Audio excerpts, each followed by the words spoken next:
Have you ever noticed how easy it is to care about a problem without actually doing anything about it? We can offer sympathy, share a post, say the right words, and still leave the person in front of us carrying the same burden alone.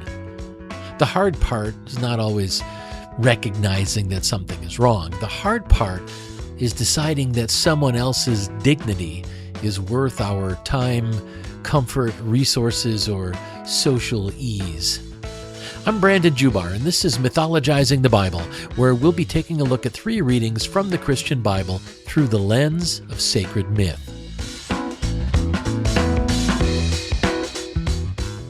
As we reflect on the readings for the 13th Sunday in Ordinary Time, we'll explore advocacy as a way of living, making practical room for vulnerable people, challenging the habits that keep us passive, and accepting the discomfort that comes with standing up for what's right. In this episode, we're asking a practical question. Where in your everyday life is someone carrying discomfort or exclusion? And what small amount of friction are you willing to accept to help change it? Because actions speak louder than words, and good intentions don't protect human dignity until they become action. So grab a comfy seat, a glass of your favorite beverage, and let's look at some ancient stories together in this edition of Mythologizing the Bible, where we'll be exploring the readings for the 13th Sunday in Ordinary Time, Cycle A of the Roman Catholic Lectionary.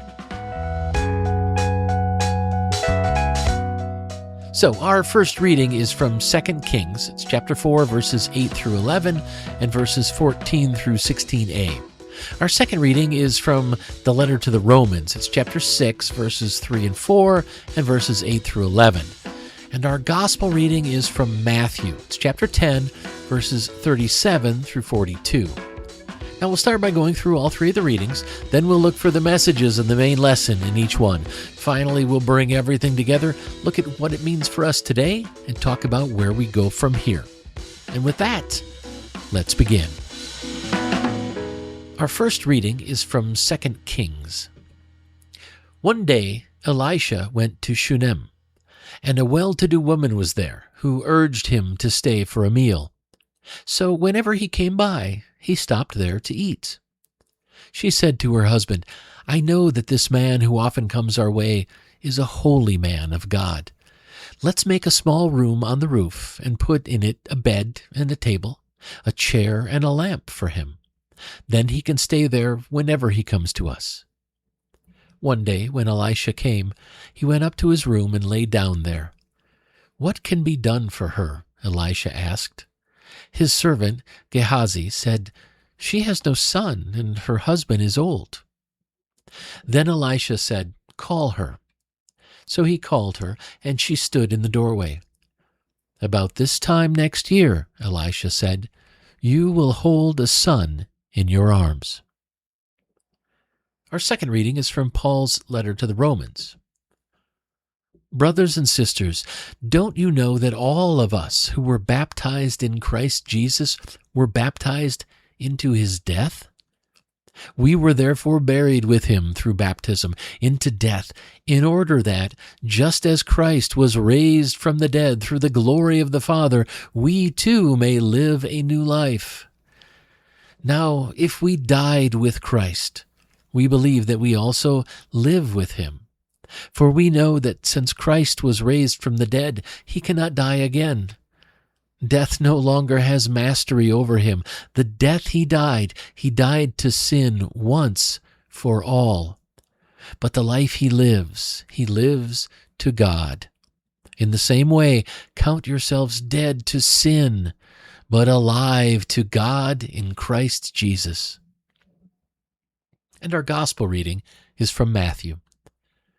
Jesus said to his apostles, "Anyone who loves their father or mother more than me is not worthy of me. Anyone who loves their son or daughter more than me is not worthy of me. Whoever does not take up their cross and follow me is not worthy of me.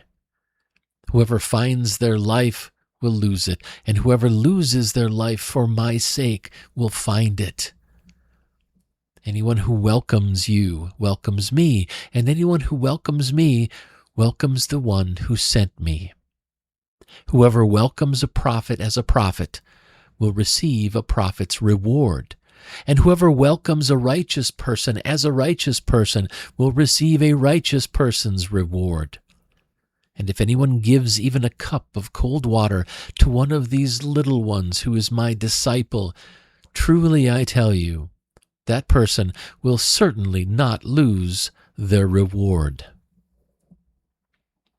All right, so let's go back and take a critical look at these readings and see what learnings and lessons we can find if we dig around just a little bit. So our first reading was from 2 Kings. And this is the story of a Shunammite woman who sees a traveler who needs rest. So she does something concrete about it. She doesn't deliver a speech or start a movement. She doesn't wait for someone else to take responsibility. Now she simply makes room. Literally, she sets up a room for Elisha to stay in whenever he's passing through. Now that matters because we tend to imagine advocacy as something public and dramatic. And sometimes it is. But it can also be much quieter. It can be just noticing who is uncomfortable or excluded or overwhelmed or unsafe, and then deciding they shouldn't have to handle that all alone. Creating a safe space. It's not a passive kindness. Doing that is an active choice to protect another person's dignity. It can mean welcoming a new neighbor into the neighborhood, or speaking up when someone's being dismissed, or making a workplace more accessible. It could be just offering help without making a vulnerable person beg for it. Advocacy often begins with a very practical act of care. So the main lesson I got from our first reading is that we must make room for the vulnerable. We don't need a title, a platform. You don't need a microphone to stand up for what's right. Advocacy begins wherever we use our time, attention, our resources to make another person safer, to make them feel more included. We must make room for the vulnerable. Our second reading was from Paul's letter to the Romans.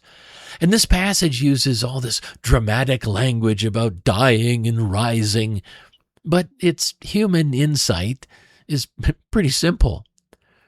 Real change requires a break with old patterns. We can't keep doing what we've always done and expect a more just world to just magically appear around us.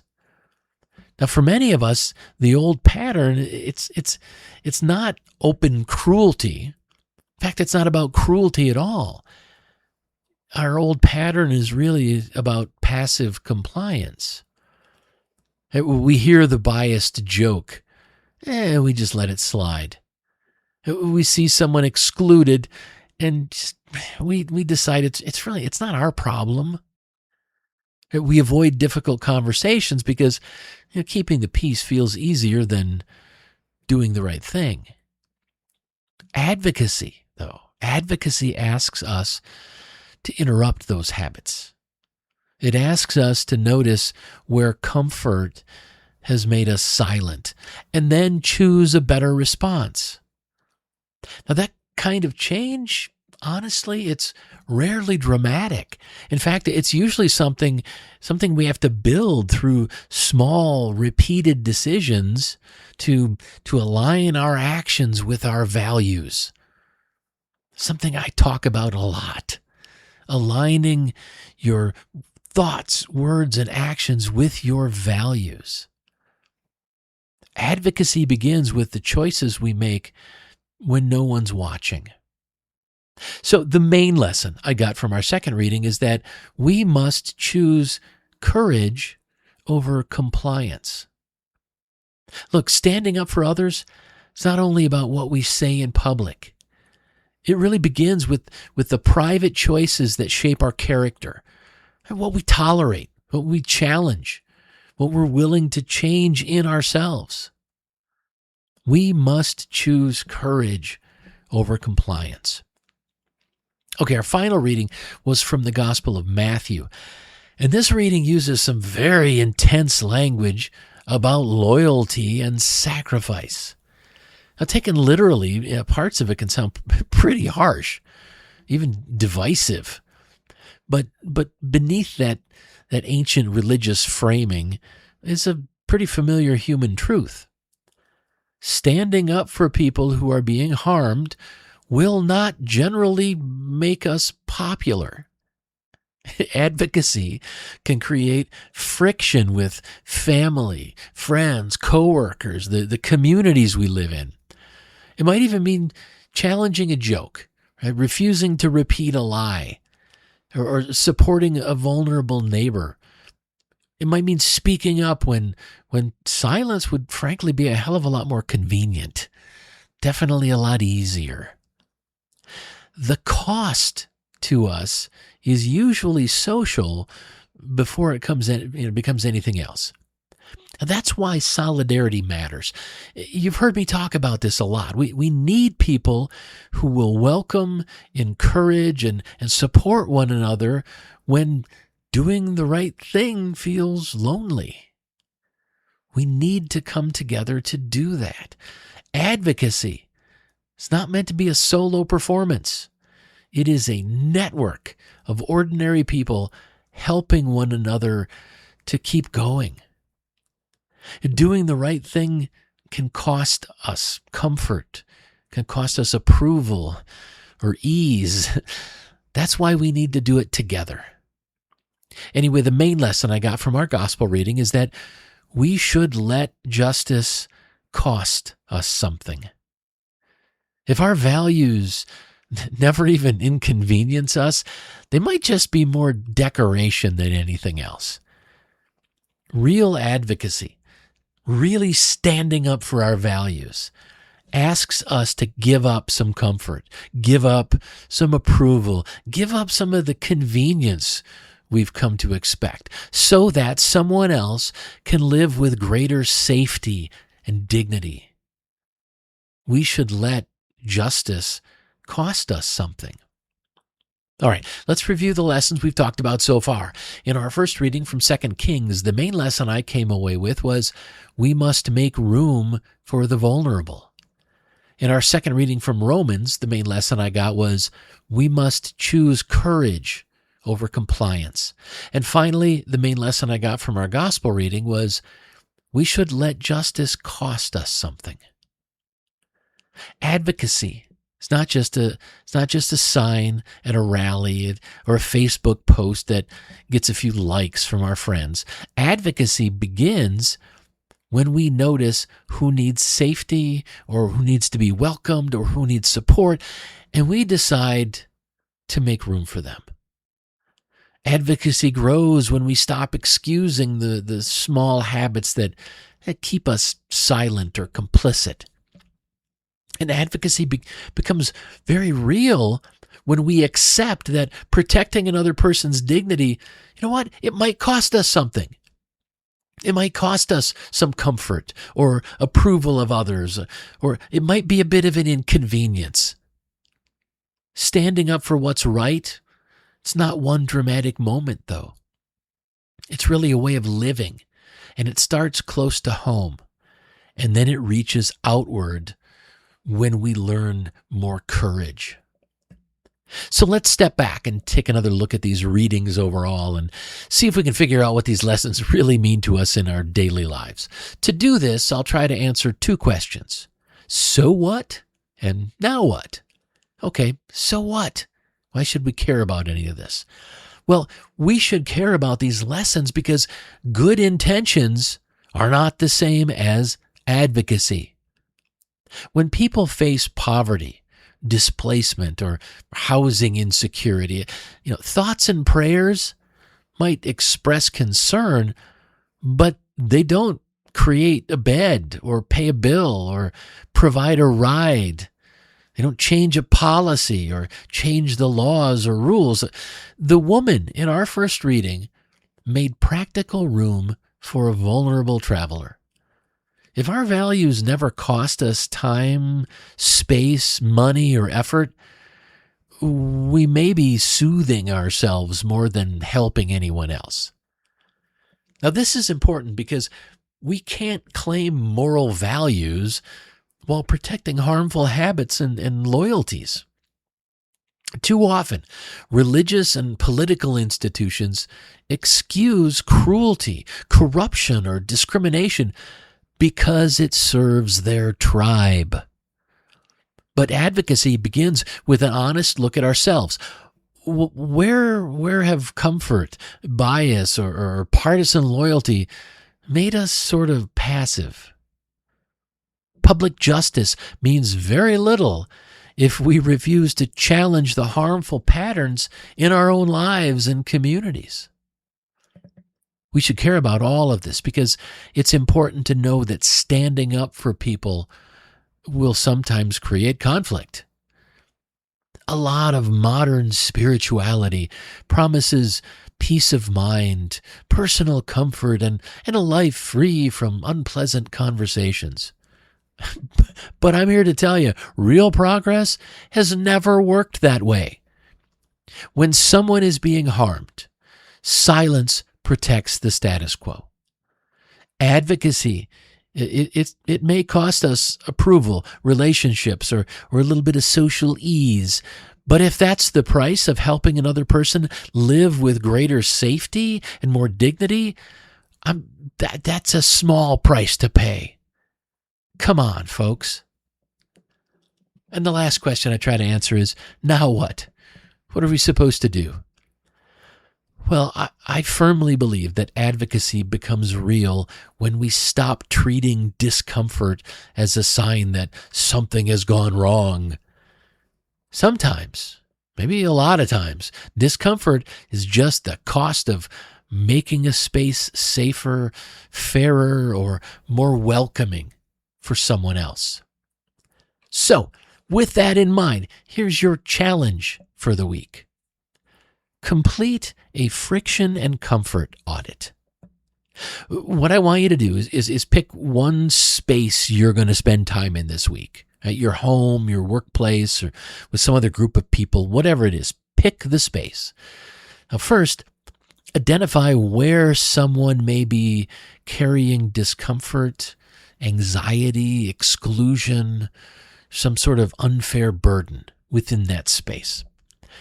Then choose one small action that moves a little of that discomfort onto you instead.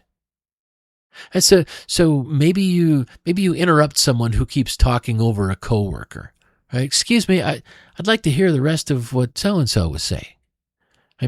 Maybe you choose not to laugh at a disparaging joke and you give the person a disgusted headshake instead. And maybe you start a difficult conversation about an unfair responsibility at home. The challenge is to identify where you're avoiding friction and choosing comfort. And then to just flip the script. Choose the friction. Early in my tenure as a supervisor at the U.S. Department of Labor, I started attending senior staff meetings, and I noticed a pattern. A couple of very capable supervisors had ideas that just routinely derailed by the CIO. Not because their work was weak, but because she simply didn't seem to like them and their style. It was a personal thing. Now, I happened to be one of the supervisors she liked, which sort of gave me a little room to intervene. So when she would interrupt someone and redirect the conversation, I'd wait for an opening, and then I'd say, we got off on a different track, but I'd like to hear more about what Paul was saying. Then I'd turn back to Paul right away and make a point of not noticing the dirty look I was getting from the CIO. It was awkward, and I'm sure it didn't do much to improve my overall standing with the CIO, but it gave people a chance to finish their ideas, and some of those ideas were genuinely valuable. Sometimes advocacy, it's not some grand gesture. Sometimes it's simply interrupting the interrupter and making room for someone else to be heard. So complete your own friction and comfort audit. Right? Find a place where you're choosing comfort and then choose a little friction instead. Accepting this challenge matters because it turns our values into practice. You're not going to solve every injustice in a week, and you certainly don't need to become a full-time conflict machine. But when you learn to tolerate small moments of friction, small moments that are awkward or uncomfortable, you become much more capable of acting when the stakes are even higher. That's how advocacy grows. Not through perfect speeches, but through ordinary people choosing to make room, speak up, and share the cost of dignity. Advocacy grows when normal people like us choose a little friction instead of continuing comfort. Well, before I wrap things up, I'd like to leave you with a short Chinese proverb that gets right to the point. Words do not cook rice. This proverb is a blunt reminder that concern is not the same as action. You can offer sympathy, you can say the right things and genuinely mean well, but none of that changes a difficult situation by itself. The woman in our first reading didn't just wish the traveler well. She made practical space for Elisha to rest. That is the heart of this week's challenge. As you complete your friction and comfort audit, don't stop at noticing who's carrying discomfort. Remember, words do not cook rice. Ask what you can actually do to shift the conditions even a little bit. Speak up. Make room. Share a resource. Accept a moment of awkwardness. Yes, good intentions matter, but action is what makes them useful.